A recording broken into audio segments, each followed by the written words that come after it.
श्री अद्वैत गदाधर शिवासादि गौर भक्त वृंदा। हरे कृष्णा कृष्णा कृष्णा हरे हरे, हरे राम राम राम हरे हरे।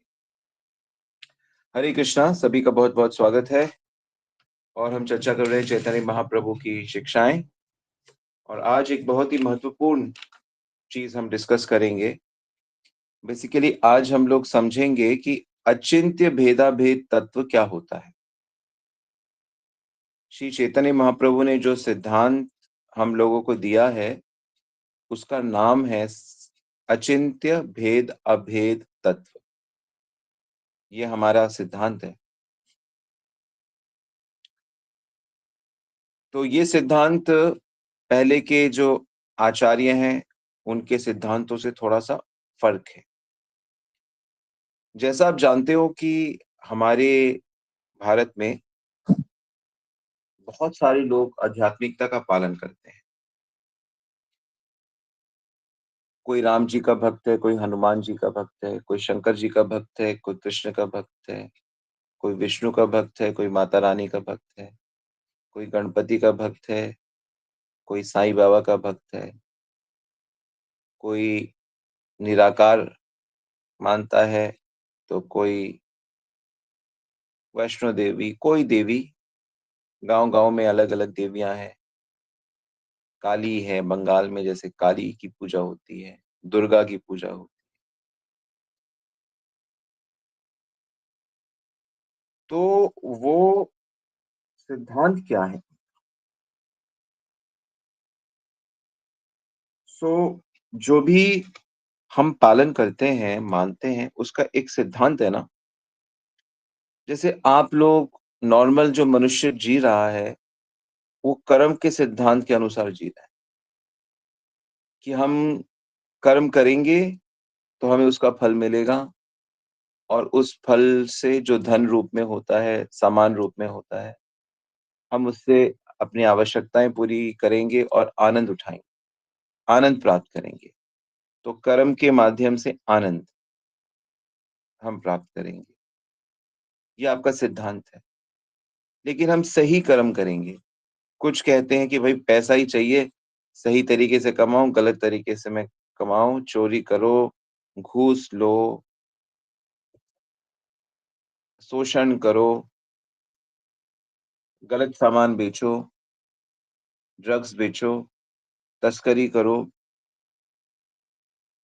प्रोस्टिट्यूशन, देह व्यापार करो, चाइल्ड लेबर, बच्चों की खरीदारी आदि करो। गलत तरीके से, गलत तरीके से धन कमाएंगे।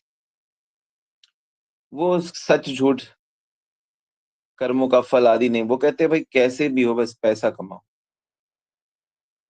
तो ये उनका सिद्धांत है। कईयों का सिद्धांत है कि नहीं, ठीक से काम करना है, ईमानदारी से काम करना है।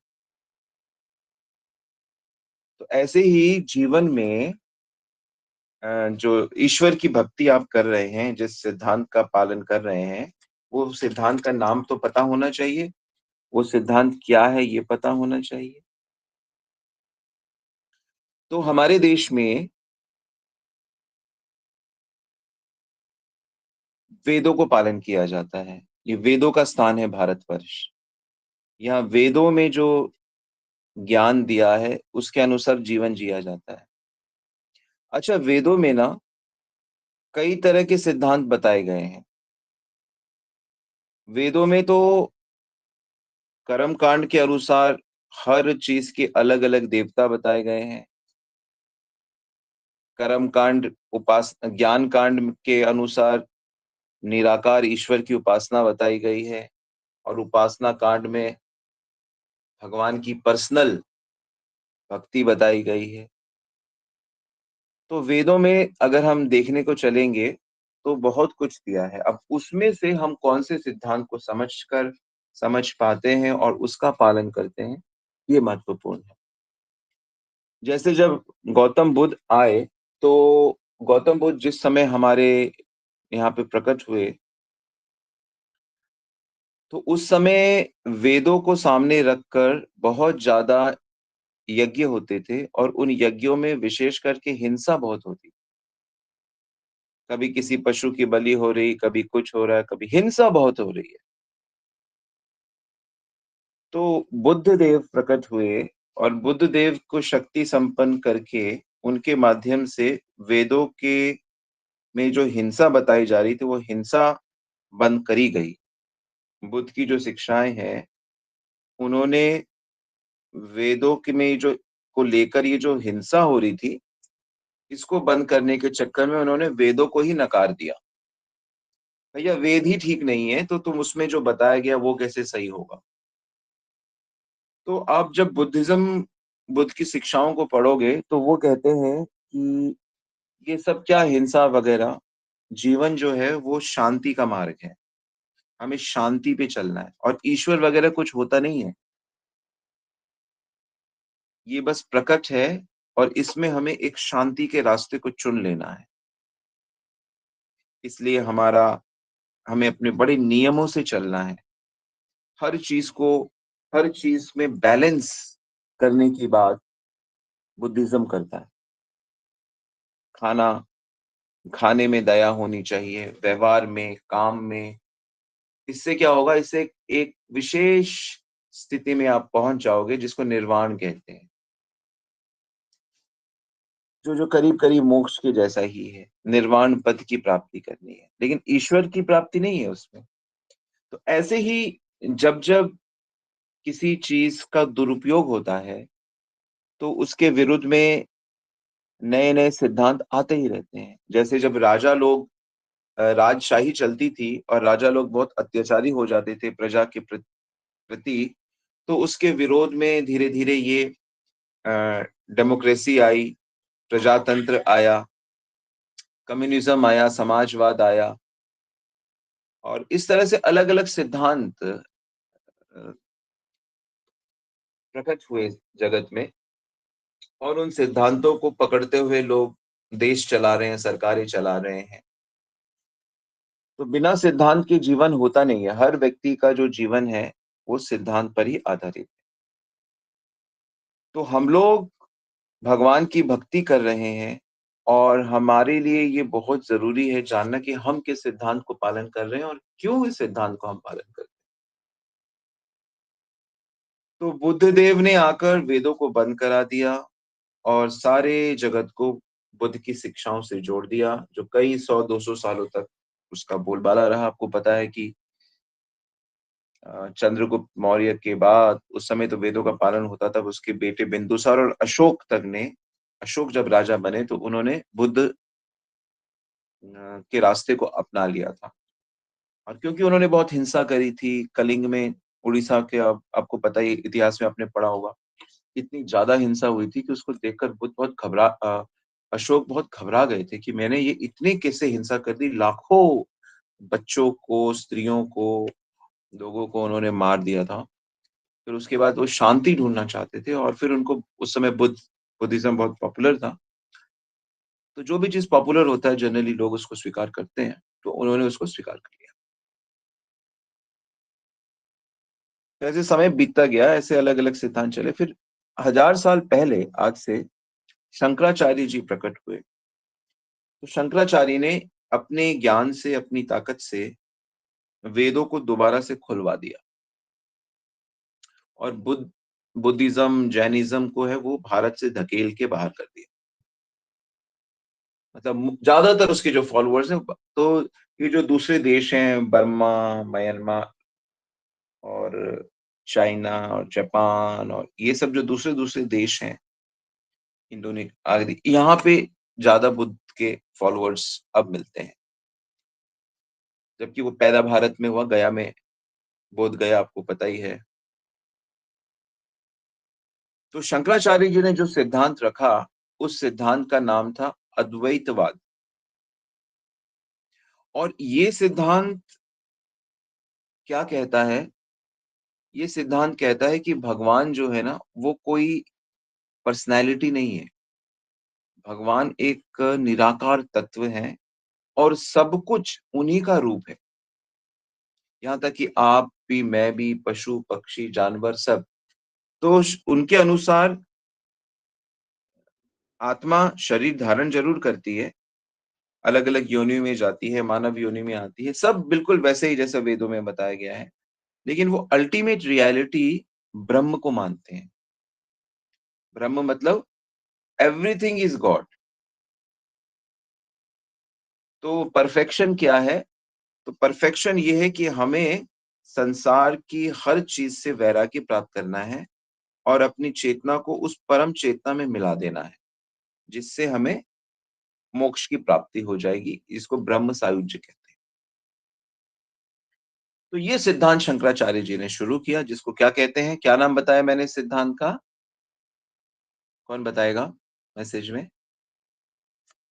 शंकराचार्य जी ने जो सिद्धांत फैलाया, उसका क्या नाम था?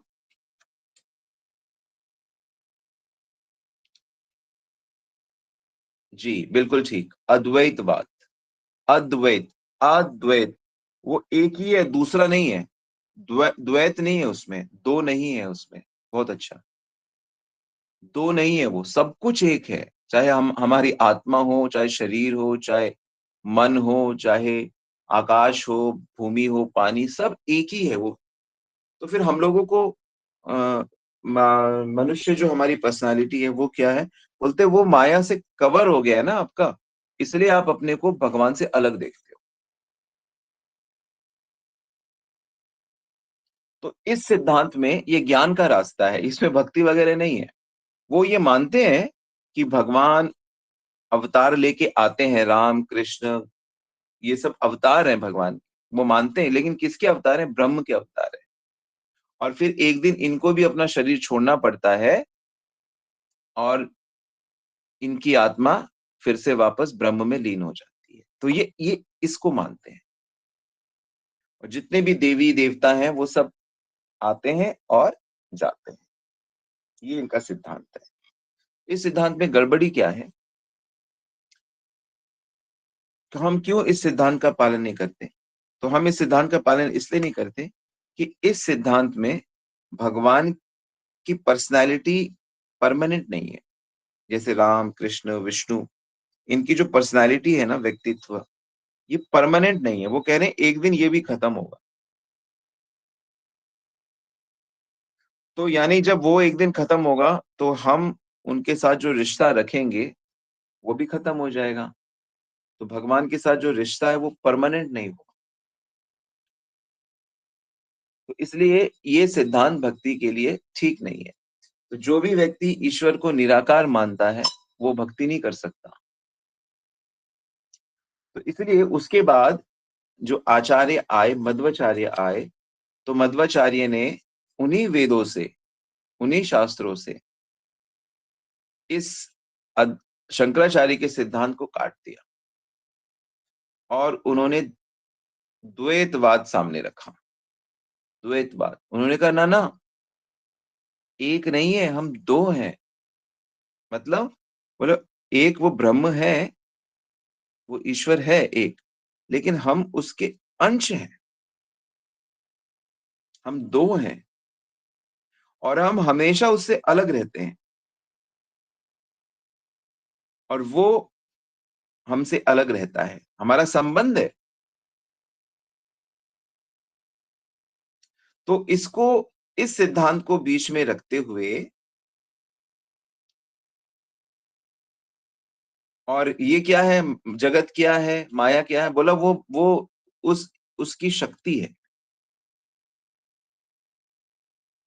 तो अपनी बात को समझाने के लिए ये जो बड़े-बड़े आचार्य हुए हैं, इन्होंने क्या किया, अपने फिलॉसफी को लिखा। तो कैसे लिखा, कहाँ पे लिखा?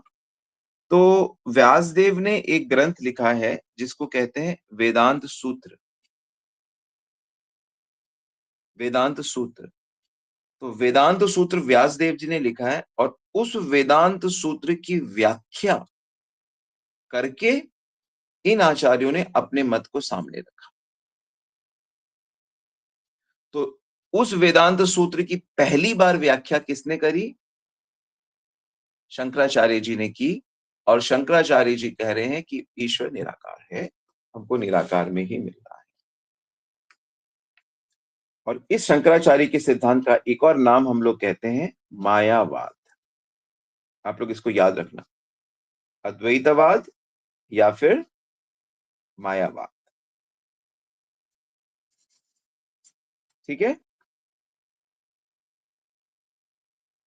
तो मायावाद फैलाने के लिए शंकराचार्य जी ने बहुत कुछ किया, बहुत कुछ।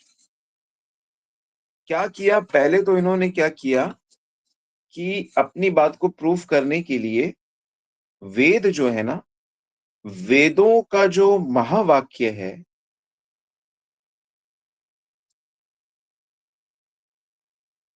उसको छुपाकर नए महावाक्य बनवा दिए।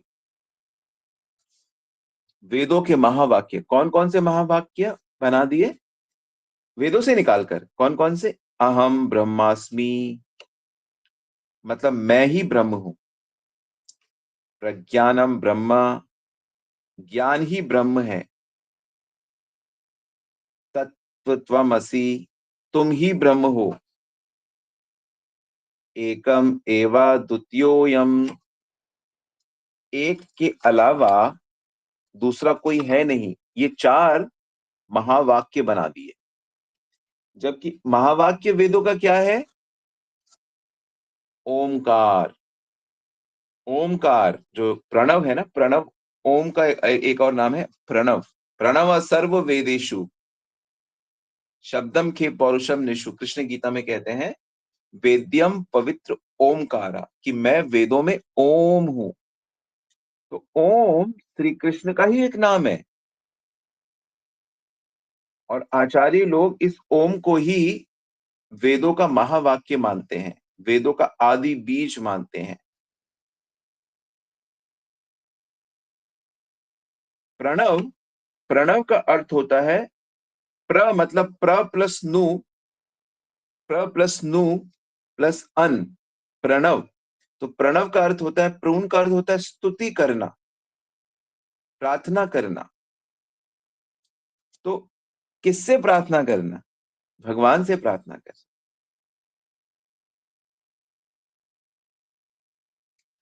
तो जो ओमकार है वो ध्वनि रूप से है शब्द, लेकिन वो परम ईश्वर का ध्वनि है। परम ईश्वर को वेद ओम ध्वनि रूप में स्वीकार करता है। तो हम लोग ईश्वर के रिप्रेजेंटेशन को ओम रूप में स्वीकार करते हैं। तो कोई भी देवी देवता, कोई भी यज्ञ कभी भी किया जाएगा या उसकी आहुति दी जाएगी, तो उसकी मूल आहुति तो पहले भगवान को दी जाएगी ना, भगवान के माध्यम से दिया जाएगा और भगवान के लिए ही लिया जाएगा। इसलिए हर मंत्र ओम से प्रारंभ, हर मंत्र। पंडित जी जो भी मंत्र बोलेंगे वो बिना ओम के वो मंत्र मंत्र नहीं माना जाएगा। ये तो बस महामंत्र ही एक ऐसा मंत्र है जिसमें ओम नहीं है। बोले ओम की इसमें आवश्यकता क्या है? जब वहां पे भगवान का नाम ही लिया जा रहा है तो भगवान की रिप्रेजेंटेशन की क्या जरूरत है? इसीलिए उसको महामंत्र कहते हैं। तो ओम जो है वो एक्चुअली में महावाक्य है। लेकिन शंकराचार्य जी ने क्या किया? वेदों के चार अलग अलग वाक्यों को महावाक्य रूप में उद्घोष किया, उसको प्रस्तुत किया जगत के सामने। उससे क्या हुआ? बोला कि महावाक्य जब ये कह रहा है कि सब कुछ ईश्वर ही है, हम भी ईश्वर हैं, हर कोई ईश्वर है, तो क्योंकि उन्होंने ऐसा क्यों किया? क्योंकि उनको अद्वैतवाद का प्रचार करना था, उनको मायावाद का प्रचार करना था। क्यों करना था? क्योंकि ये ऐसी ही भगवान की आज्ञा थी। और शंकराचार्य कोई ऐसे वैसे आम पर्सनालिटी तो है नहीं। शंकराचार्य को वेद शंकर जी का अवतार मानता है।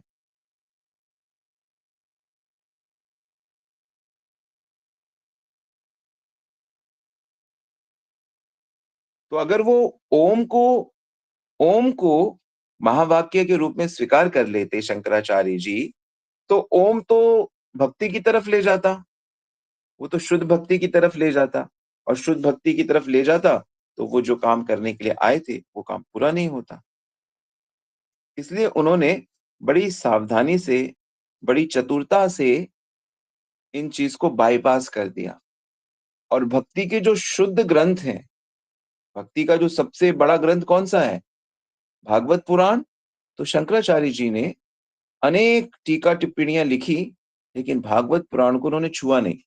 भागवत पुराण पे कोई टीका नहीं करी, गीता पे उन्होंने भाष्य लिखा है और उसकी व्याख्या पूरी निराकार तरीके से की गई। तो अद्वैतवाद का प्रचार किया गया शंकराचार्य जी के द्वारा। तो माया से मुक्त होना ही जीवन का लक्ष्य उन्होंने बताया। माया से मुक्त हो जाओगे तो आप ब्रह्म हो ही, लेकिन भगवान के साथ आत्मा का जो शुद्ध संबंध है, उसको उन्होंने छुपा दिया। तो इसलिए मध्वाचार्य जी जब प्रकट हुए, तो उन्होंने वेदों के आधार पर द्वैत मत की स्थापना करी। द्वैत एक नहीं है, वो दो है। श्री मध्वाचार्य जी ने द्वैत मत की स्थापना करी, परंतु इसमें भी भगवान के साथ पूर्ण संबंध की कई चीजें मिसिंग थी। तो ऐसे धीरे-धीरे करके 3-4 आचार्य और प्रकट हुए, जिसमें रामानुजाचार्य आए थे, जिन्होंने अपने उस द्वैतवाद को विशिष्ट द्वैतवाद में बताया उन्होंने। इनमें थोड़ा-थोड़ा सा भेद है। ऐसे ही निम्बारकाचार्य जी आए थे, तो उन्होंने द्वैतवादी सिद्धांत दिया था और ऐसे ही विष्णु स्वामी आए थे, उन्होंने शुद्ध द्वैत सिद्धांत दिया था। इनमें ज़्यादा फ़र्क नहीं है, थोड़ा-थोड़ा सा फ़र्क है। वो जब हम कभी इन सिद्धांतों की चर्चा करेंगे, तो अभी हमें ये सिद्धांत जानने की आवश्यकता नहीं है, हमें अपने सिद्धांत को अच्छे से समझना है। तो चैतन्य महाप्रभु ने क्या किया, ये सब सिद्धांत उनसे पहले हो चुके थे और इन सभी आचार्यों ने उस वेदांत सूत्र की व्याख्या लिखी है। सबसे पहले शंकराचार्य जी ने लिखी, फिर मध्वाचार्य जी ने लिखी, फिर रामानुजाचार्य ने, फिर निम्बार्काचार्य ने और फिर विष्णु स्वामी। और चारों व्याख्या भक्तिमय व्याख्या है, सिर्फ शंकराचार्य जी की व्याख्या निराकारमय ही है, अद्वैत मत के साथ। तो चैतन्य महाप्रभु ने कहा कि ये अलग-अलग व्याख्याएं जो हैं, ये अलग-अलग सिद्धांतों को प्रस्तुत करती हैं, लेकिन जिस व्यक्ति ने वेदांत सूत्र लिखा है, किसने लिखा है वो? वेद व्यास जी ने। सारे वेदों को 4 भागों में बाँटकर इतने सारे पुराणों का निर्माण किया, महाभारत का निर्माण किया, बहुत कुछ किया वेद व्यास जी ने। तो उन्होंने वो वेदांत सूत्र की जो व्याख्या है, वो जब करी ना, तो वो भागवत पुराण रूप में प्रकट हो गई। तो चैतन्य महाप्रभु कहते थे कि वेदांत सूत्र की जो नेचुरल कमेंट्री है, वो भागवत पुराण है। तो हमें अलग से लिखने की ज़रूरत क्या है? लेकिन जब बहुत महाप्रभु के भी जाने के बाद, अप्रकट होने के बाद, जब बहुत इस बात पे चर्चा हो रही थी कि आप लोग का सिद्धांत, जो आप लोग ये राधा कृष्ण की आराधना करते हो और कृष्ण प्रेम को जीवन का परम लक्ष्य मानते हो, ये कितना सही है, क्या नहीं? क्योंकि आप लोगों ने तो अ, वेदांत की व्याख्या ही नहीं करी। तो फिर उस वेदांत की व्याख्या बलदेव विद्याभूषण जी ने उस समय करी थी और उन्होंने अपनी व्याख्या का नाम रखा था गोविंद भाष्य। तो गोविंद भाष्य जो वेदांत सूत्र की व्याख्या है, जो बलदेव विद्याभूषण जी द्वारा लिखी गई है, वो अचिंत्य भेदाभेद सिद्धांत, चैतन्य महाप्रभु का जो सिद्धांत है, अचिंत्य भेदाभेद सिद्धांत उसको प्रस्तुत करता है।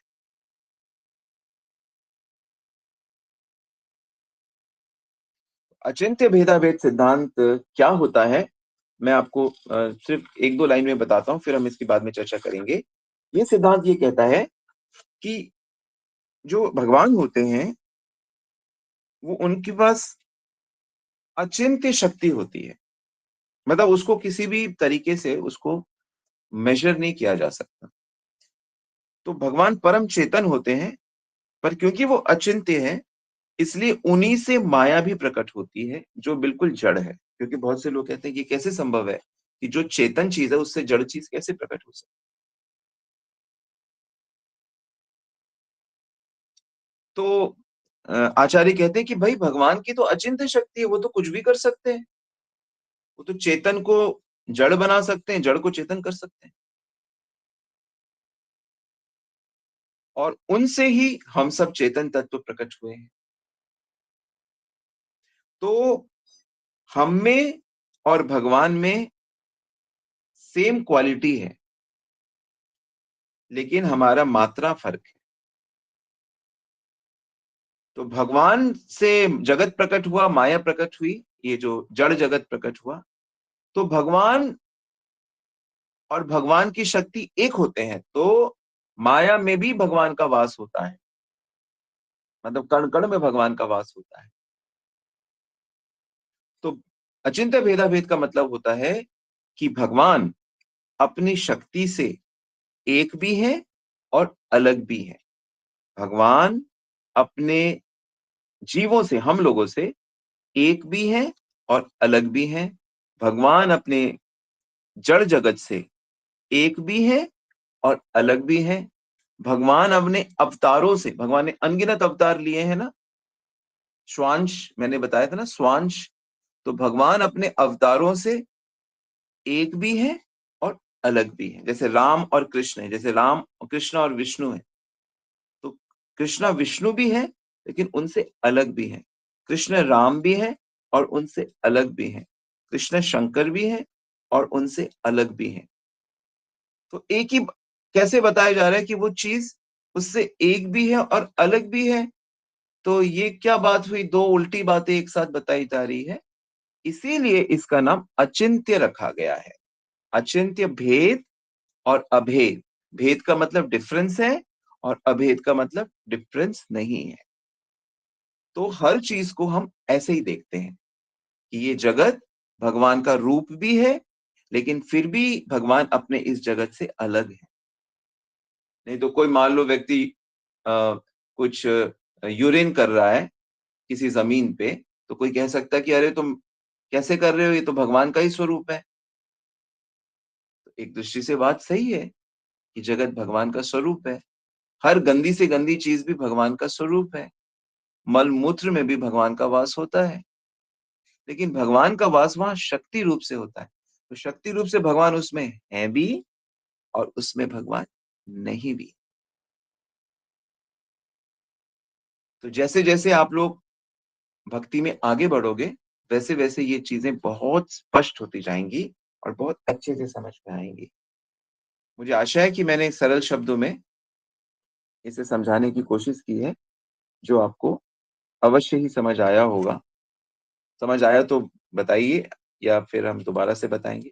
तो इसको आप अच्छे से लिख लेना कि अचिंत्य भेदाभेद जो फिलॉसफी हम फॉलो करते हैं, उसका मतलब ये होता है कि हम ईश्वर से एक भी हैं और अलग भी हैं। तो गुणों में एक है, मात्रा में अलग है। ईश्वर से उनकी सृष्टि एक भी है और अलग भी है। ईश्वर से, कृष्ण से उनके अवतार एक भी हैं और अलग भी हैं। तो अलग में हम उनके सेवक हैं।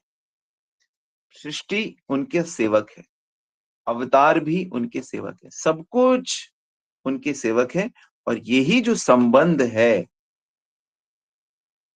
स्वामी और सेवक का, यही भक्ति। अब ये सेवक मित्र भी बन जाता है, माता पिता भी बन जाता है, पत्नी प्रेयसी भी बन जाता है, कुछ भी बन सकता है।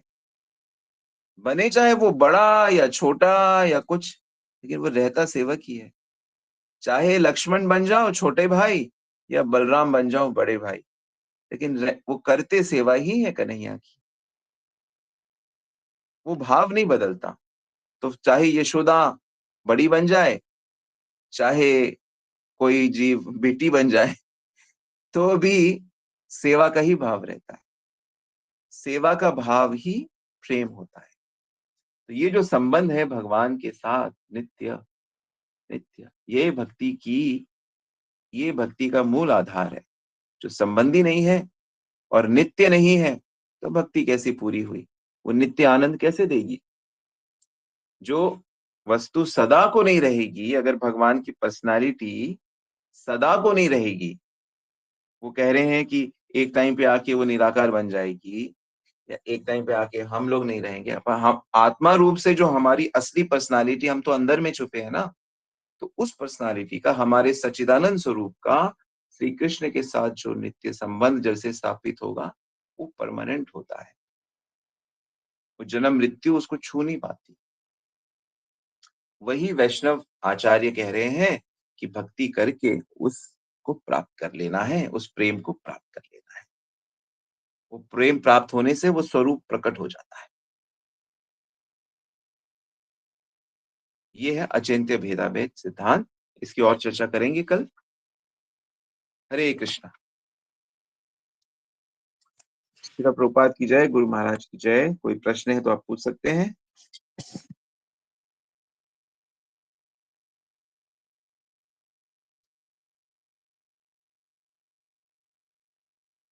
तो मुझे आशा है कि ये सिद्धांत समझ आ गया, इतना मुश्किल नहीं है। हरे कृष्णा प्रभु जी, धन्यवाद, प्रणाम। हरे कृष्णा। प्रभु जी, कल आप ससुराल पहुंच रहे हैं नहीं? जी नहीं, मैं इस समय बंगाल में हूँ, मायापुर में। मैं अभी आ नहीं पाऊंगा जी। अच्छा अच्छा, हम तो इसीलिए जा रहे थे कि प्रभु जी के दर्शन हो जाएंगे वहाँ। हरे कृष्णा। ठीक है, गुरु महाराज के और वैष्णवों के दर्शन करें और सेवा करें, और जो भी वहां पे सिखाया जाए उसको ध्यान से डायरी में लिख कर लाइएगा। ठीक है।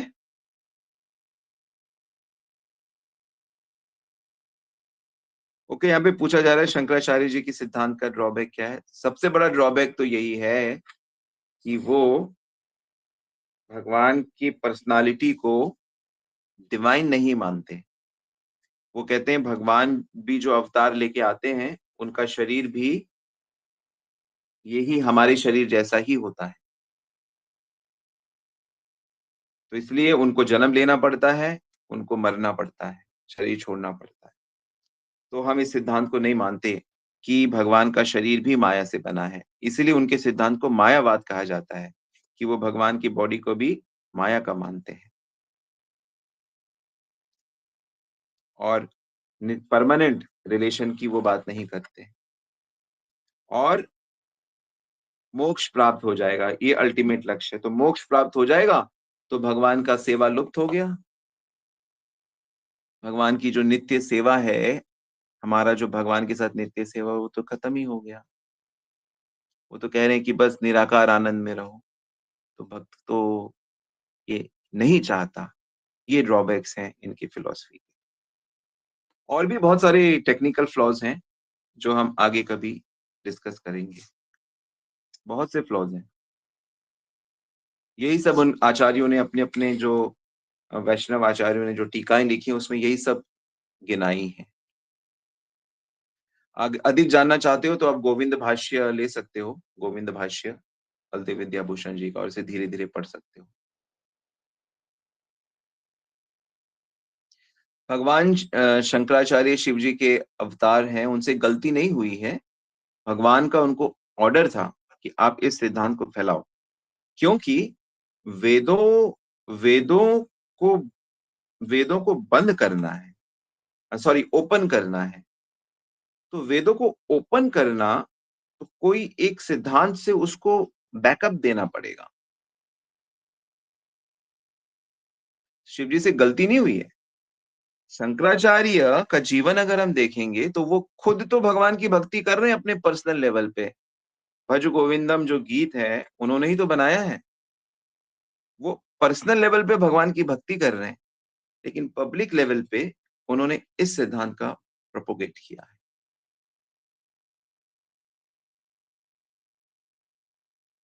और शिव रूप में तो वो भगवान की भक्ति कर ही रहे हैं, सदा कर रहे हैं। ठीक है, धीरे धीरे ये और स्पष्ट होगा क्यों स्पेसिफिक चीजें की जाती हैं, होती हैं।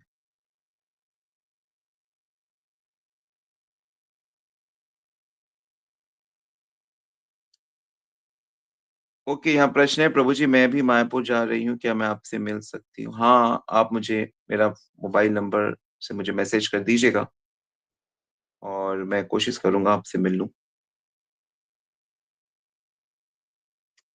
हरे कृष्ण।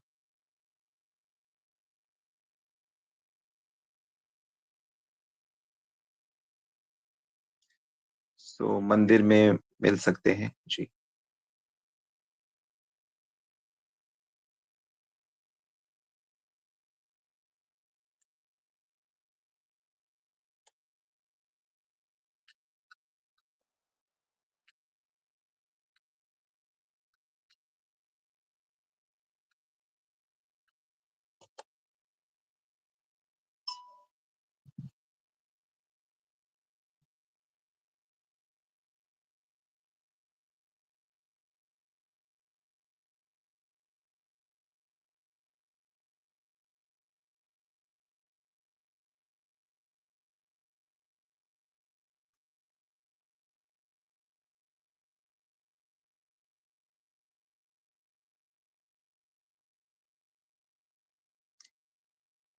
ऑलराइट, किसी का और कोई प्रश्न है?